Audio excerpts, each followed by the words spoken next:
so close to the Lok Sabha elections, how do you anticipate the story as far as the agri spaces are concerned? I think that's a very important point, and I expect in this budget a lot more happening around farmer-related subsidies. That's one section of the economy which I would say that the government has completely missed out on when it comes to managing the economy. Missed out on? Yes. Why do you say that? I say that for two reasons. If you look at the average farm subsidies, fertilizer, non-fertilizer, over the last year, a lot has been spent by the government, but it's just nowhere close in helping bringing prices down. Farmers are actually not, I mean, in India historically they've not got much of the price return.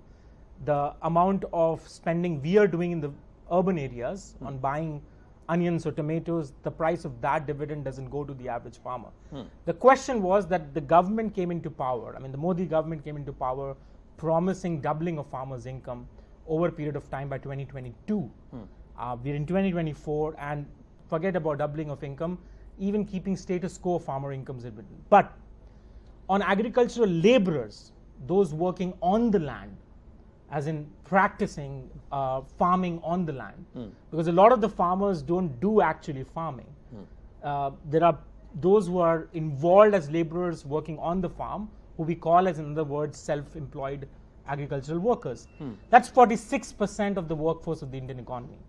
46%. 46%. Right now, as per the recent data, PLFS data, 46% of the Indian workforce is absorbed by the agriculture. So the agri terms of trade or the agricultural laborers have seen a rise in income because the agricultural labor working on the farm was disrupted during COVID. A lot of the workers came in back to their native villages. As a result, there was more labor to be there.